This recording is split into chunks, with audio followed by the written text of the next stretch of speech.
Saya masih bersama dengan Ray Rangkuti, Direktur Lingkar Madani, dan Syarif Hidayatullah, Ketua Gerakan Persaudaraan Muslim Indonesia. Jadi, Bung Ray, Anda melihat ini adalah bentuk inkonsistensi atau pengingkaran terhadap janji kampanye Pak Anies yang diketahui oleh umum anti terhadap reklamasi? Dulu seingat saya waktu masih terjadi debat ya di antara dua pasangan calon gubernur, antara Ahok dengan Anies itu, saya mengatakan Anies itu terlalu tinggi. Istilah saya itu, dia ngomong 6, tapi orang menangkapnya 10. Itu sebetulnya yang dialami secara politik oleh Bung Anies sekarang gitu. Jadi ketika dia mengatakan reklamasi kan kita stop, ya bayangan orang bukan hanya reklamasinya di stop, tengah berjalan waktu itu, tapi bekas pulau itu pun dihancurkan. Itu bayangan orang kira-kira tuh. Kalau sekarang? Lah, kan pulaunya tetap ada, kan nggak pernah dihancurkan. Yang ada justru daratannya sekarang ditambahi katanya, dan itu bukan reklamasi gitu. Meskipun kalau saya baca secara per definisi, justru yang reklamasi itu adalah pemanfaatan lahan kosong yang bisa menambah, bisa mengurangi, kira-kira gitu ya, macam-macam dan seterusnya itu gitu. Nah, itu yang dialami oleh Bung Anies sekarang. Apalah namanya dia ingkar janji apa tidak, tetapi secara umum beliau mengungkapkan sesuatu yang ditangkap oleh publiknya jauh lebih tinggi dari yang diucapkan oleh beliau gitu, dan itu sedikit banyak mulai berpulang kepada dirinya gitu, orang mulai mendagihnya gitu. Mungkin dalam bayangan beliau saat itu reklamasi yang dimaksudkan itu yang 17 pulau kira-kira gitu ya, yang ini nggak masuk, tapi bagaimana yang menjelaskannya kepada publik, sehingga yang saya sebutkan tadi bukan hanya izinnya yang dicabut gitu loh, bayangan orang, tapi bekas-bekas pulaunya pun dihancurkan semua, kembali menjadi lautan bebas, dibongkar semua gitu loh. Itu cara berkomunikasi Anies waktu kampanye kemarin. Jadi kalau dengan langkah sekarang?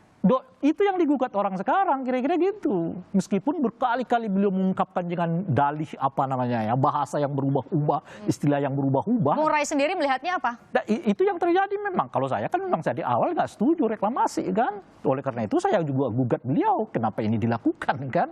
Karena bayangan kita juga dari awal tidak ada reklamasi, entah itu menambahi ya. Karena model reklamasi di mana kita bisa banyak. Ada yang sifatnya membuat pulau tersendiri, tapi atau yang menambah atau memperluas begitu. Pak Syarif. Dan semua entah itu membuat pulau sendiri atau menambahi daratan yang nempel. Itu disebut reklamasi menurut secara umum kita sebut dengan reklamasi. Ini di dunia ini kan banyak reklamasi. Keterkaitan reklamasi yang ada di sini. Kita spesifik di Jakarta. Terkaitan dengan yang dari dulu itu kita sangat beda, Bang. Gitu, apa bedanya, Pak Syarif? Sebab warga negara Indonesia kan berhak menuntut, ya kan menggugat, itu hak. Tetapi kita ini sudah terjadi kan hukum, proses hukum sudah berlangsung. Silakan saja warga negara boleh menggugat, kalau menang ya silakan, kalau kalah ya silakan. Artinya ini semuanya alami saja, gitu. Kalau memang tapi ini Pak Syarif harus jawab dulu tadi, apa benar apa yang jadi janji kampanye Pak Anies itu dulu ditafsirkan bahwa hanya spesifik terhadap pulau 17 pulau itu, tidak termasuk 17 pulau yang jadi 4 ini, Bang, kan sudah selesai, ya kan, proses dalam hukum. Ini tentu saja tidak ada seperti itu, tidak ada tergambarkan seperti itu, tidak ada. Yang penting pada saat itu meminta kepada warga Jakarta, minta dihentikan. Tentu saja aspirasi warga Jakarta, pendukung Anies tentunya minta dihentikan. Jadi sekarang masih sesuai janji nih? Masih di rel janji, tidak ada namanya Anies ingkar janji. Kalau tadi definisinya sama, reklamasi itu perluasan lahan. Ini saya katakan tadi, ini bukan reklamasi, ya, ini pengembangan. Berdasar dari definisi mana tuh? Nah, pengembangan PT, karena ini Pemprov DKI Jakarta ada PT. PT itu adalah BUMD, ya ta? Yang jelas PT itu adalah milik BUMD juga, milik Pemprov juga, ya ta? Dan diperuntukkan 1000% untuk warga Jakarta. Nah, kalau kayak gitu, Bung Ray nggak apa-apa kalau misalnya perluasan itu dilakukan oleh pemerintah, bukan swasta. Kalau pulau-pulau itu diserahkan ke BUMD nggak apa-apa. Kalau mengikuti logika itu? Iya. Kalau gitu nggak apa-apa dong, Pak Syarif. Ya udah, pulau-pulau itu dikelola aja BUMD. Ini Pak Anies ini kan hanya berapa tahun lagi, ya? Ke depan itu 155 hektar ini kan nggak mungkin akan selesai dalam konteks 2 atau 3 tahun ke depan untuk menyelamatkan warga Jakarta dari bencana banjir. Sehingga di sinilah izin ini sampai 150 hektar, sisi kiri 120 hektar, sisi sana 35 hektar, ya ta? Tentunya ke depan kan panjang, Bu. Ya, nggak mungkin 1-2 tahun selesai. Yang pulau reklamasi juga kan ke depannya panjang. Iya, ke depannya. Ini kutu siapa? Peruntukan siapa? Ini jelas-jelas untuk pengembangan daripada pariwisata. Nah, jaminannya apa? Nanti di luar dari 3 hektar, dari 155 hektar itu tidak akan diserahkan juga pengelolaannya nanti ke depan kepada itu swasta? terserah nanti gubernur-gubernur kalau Anies sudah jadi presiden. Nah, kalau logika demikian, Kalau setahu saya ya tapi saya kurang tahu persis. Komposisi sahamnya kok hampir sama kok. Yang mana, BUMD? Enggak, yang pengelola itu kan antara Pemprov DKI Jakarta dengan swasta kan. Ini yang reklamasi pulau ya? Bukan, Ancol ini. Ancol ini kan dikerjakan juga oleh pengelola yang sebelumnya. Swasta itu kan hanya sedikit kerja sama PKS saya nggak tahu, makanya ya, hanya kecil, sangat kecil. Harus diingat bahwa BUMD itu komposisi sahamnya dengan swasta kurang lebih sama kok, gitu loh menurut saya. Oh, jadi tidak 100% saham itu adalah milik dari pemerintah provinsi. Tidak. Tapi masih di bawah naungan masih semua sepanjang BUMD. saya tahu ya, tapi saya nggak tahu, mungkin saya kurang data. BUMD itu adalah jantung daripada. Pak Syarif mungkin punya angka berapa persen dimiliki oleh pemerintah Kalau saya belum tidak tahu persis ya angkanya. Yang pasti ini BUMD, PT Pembangunan Jaya Ancol yang bekerja sama, yang ditugaskan oleh milik DKI Jakarta, ya yang membangun semua.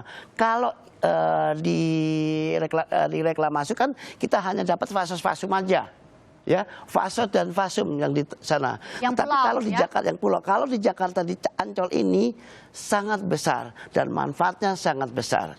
Kita tidak punya apa-apa, tapi kalau di Ancol ini sangat besar.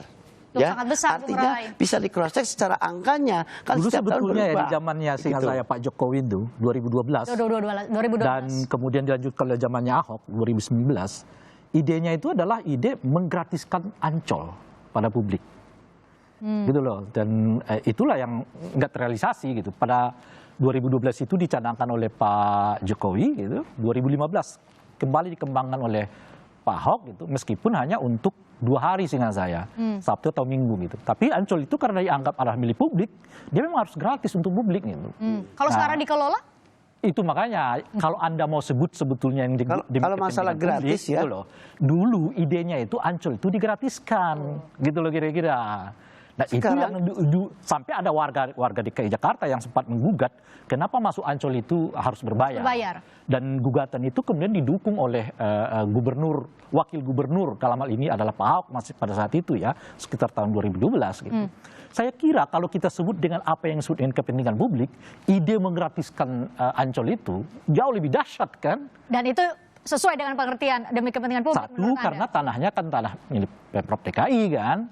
Kemudian orang Jakarta nggak punya kesempatan untuk berlibur di pantai, padahal mereka punya pantai, namanya Pantai Ancol itu kan, kira-kira gitu.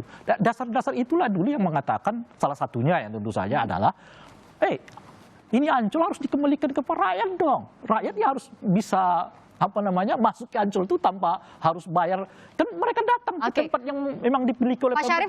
Kalau masalah Ancol itu ke depan nanti tidak di depan Ancol nanti museum nanti tentu saja ada MRT masuk di depannya sudah siapkan, jadi juga gratis ya, akan digratiskan untuk wisatawan nanti akan digratiskan ya, pasti akan, karena apa, sudah siapkan tempat MRT tersebut. Saya juga secara prosedur juga saya belum tahu ini soal pertama karena izin dari pembangunan ini kan belum ada dari DPRD DKI Jakarta. Ya, belum ada. Gitu kira-kira. Ada pembahasan bersama ya. Termasuk izin untuk membangun museum ini.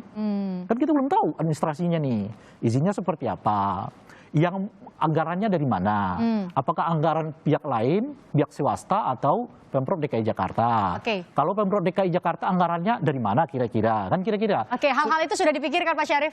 Jelas tentu saja sudah dipikirkan semuanya, Bu. Dan masalah anggaran, masalah izin yang sekarang sudah dikeluarkan oleh BPN. Tapi komunikasi dengan DPRD? Kan semuanya, itu nanti kan Pak Gubernur akan ke DPRD dong. Tentu saja semuanya kan masalah anggaran. Artinya potensial ditolak juga. Kita menganggarkan, lalu kepada DPRD menyetujui atau tidak. Potensial akan ditolak, tetapi tentu saja kalau kita mau untuk level Bung Anies, nggak benar dong cara begitu. Seharusnya Anda konsultasi, rapat dulu dengan DPRD, baru Anda keluarkan keputusan, izin. baru kemudian disampaikan ke publik. Itu cara mengelola administrasi pemerintahan yang benar gitu loh. Sekarang berarti bola berada di DPRD. Kita lihat bagaimana komunikasi atau koordinasi atau pembahasan bersama tepatnya antara pemerintah Provinsi DKI Jakarta dengan DPRD. Bung Rai, terima kasih. Pak Syarif Hidayatullah, terima kasih sudah hadir di Kompas Petang.